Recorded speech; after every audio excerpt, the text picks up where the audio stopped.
I'm Dr. Orion Taraban, and this is Psych Hacks, Better Living Through Psychology. And the topic of today's short talk is evil isn't dark. Now, I believe in the existence of evil, just like I believe in the existence of good. And I don't just mean that I believe that people do bad things or are capable of good deeds. I'm talking about what we might call spiritual forces that can imbue a person with their essence. So we might say that there are people in this world who are touched with evil, and that there are people in this world who are touched with good or holiness. This is my personal belief, and I'm not proselytizing or advocating for any particular religion or spiritual tradition. This is my belief, and your beliefs are your business. And within my belief, one thing that I've learned is that most people have a pretty inaccurate view of what evil looks like. And I think this has a lot to do with the movies and the fairy tales and the media that we have consumed from a very young age. In most cases, the villain is portrayed as twisted, ugly, and dark. Voldemort is an archetypal example. The guy is hideous to behold and shrouded in dark, tattered robes. You can't look at him and not think that he's evil. He is clearly telegraphing, I'm an evil guy, which actually puts him somewhat at a disadvantage. In any case, I'd like you to suggest that the belief that evil is dark and twisted, visibly, does folks a disservice in a number of different ways. However, before I really get into it, please remember to like this episode and subscribe to this channel. It takes less than a second, costs you nothing, and it's a way for you to help spread this message to more people. So if you like what you're hearing, then please do the thing. Also, if you're thinking about going to grad school, then check out stellargre.com. You can use the coupon code PSYCH for 10% off all membership plans.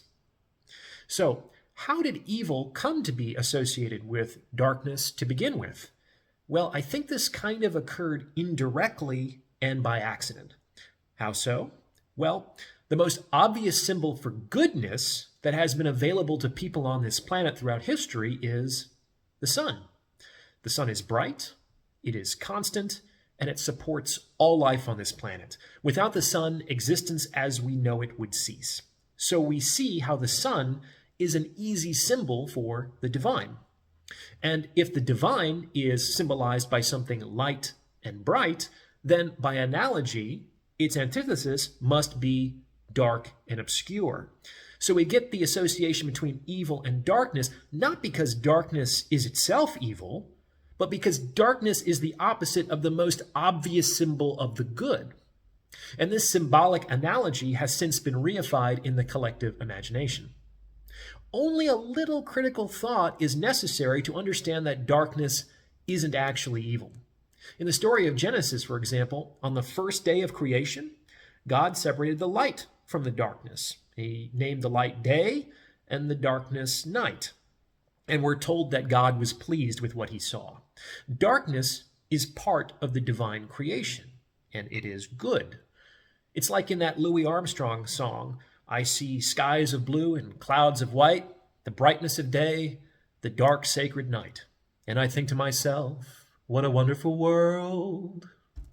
The stars are in their tasteful arrays in the heavens, and the moon is casting its silvery glow over the planet. The dark is a peaceful, joyful respite wherein we can commune with some of the more obscure aspects of the divine.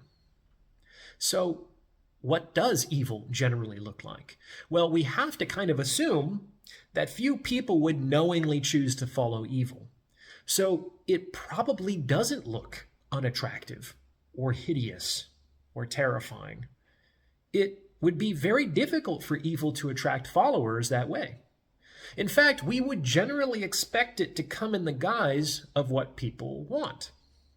And to the extent that people want good things, we have to conclude that evil must typically look almost exactly like the good.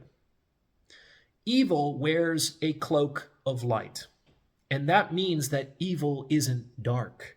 It's bright, with a false light designed to mimic the light of the good. Lucifer, after all, means light bringer, literally. He was not dark, but rather the brightest shining of all the angels, the pride of which led to his fall. And we see similar tropes in mythologies throughout history. All of this is to say that evil isn't necessarily lurking in the shadows. If evil is a false light, then it must be visible. And in fact, if you have a mind to look, you can see it every day. You can see it when you turn on the TV. You can see it when you browse social media. You can see it in the affairs of man throughout the world. It is not dark. It is not hidden. If anything, it hides in plain sight. And very often it is attractive, it is seductive, and it is ensnaring. Evil is a lure that tempts people off the path toward real goodness, often by seeming as a shortcut to the good. Typically, the only thing that looks more like the good than evil is the good. That's how closely they appear to resemble each other. And that's why we need to have our wits about us as we make our way through the world, because there is nothing good for us at the end of those other paths. If you consider that the most evil actions that have been committed in the history of the world generally occurred in plain sight, with the awareness of all those involved, you might arrive at a different understanding of this force. And an accurate understanding will help keep you and all of us safer. What do you think? Have you seen this to be true in your own experience? Let me know in the comments below, and thank you for listening.